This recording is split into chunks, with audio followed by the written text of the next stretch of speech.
So we're going to look at some properties of radicals here. How can you rewrite the nth root of AB?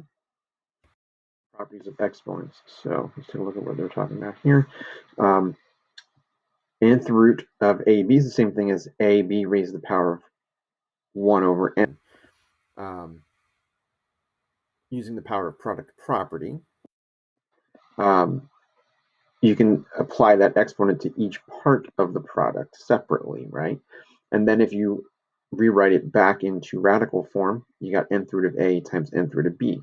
So the point is, you can simply apply a radical to each part of a product. You don't need to write it in this way or need to refer back to this proof, essentially. But this is why you can do that. You can just apply the radical to each part of the product separately. And similarly, you can do it with a quotient. So you can split out the root of A divided by B into the nth root of A divided by the nth root of B. Okay, so these are things that you can do, and that's why you can do them. Looking at it in context of some actual numbers here, you got the cube root of 16x to the fifth. If we're going to simplify that, well, 16 and x to the fifth are both not cubes, but they have cube factors, right? So 16 you can split into 8 and 2. X you can split into x cubed and x squared. So in this case, the blue part is the perfect cube, and the red part is not.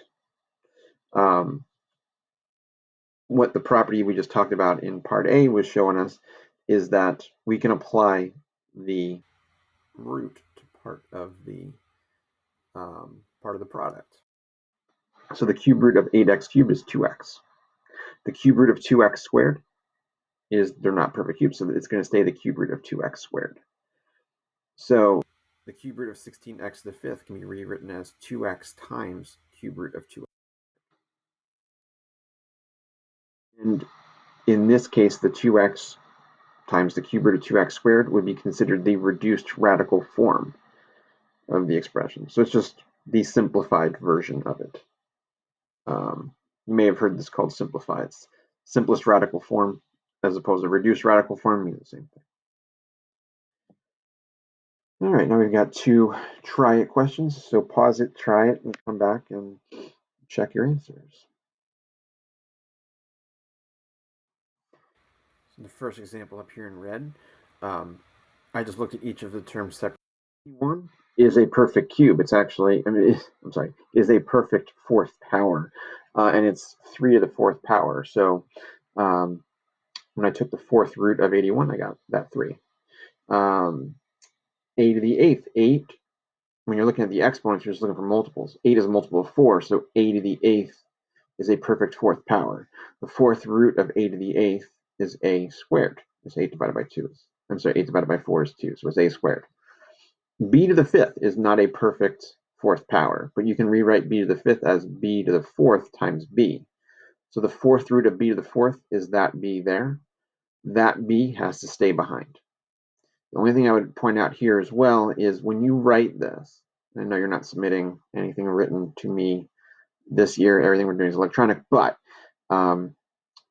eventually when you get back to actually writing on paper and turning it in, make sure that when you're writing like this, that you're being very deliberate in how you're writing that your index in a radical. That 4 can really easily slip out and look like it's an exponent on the b or the coefficient or what have you.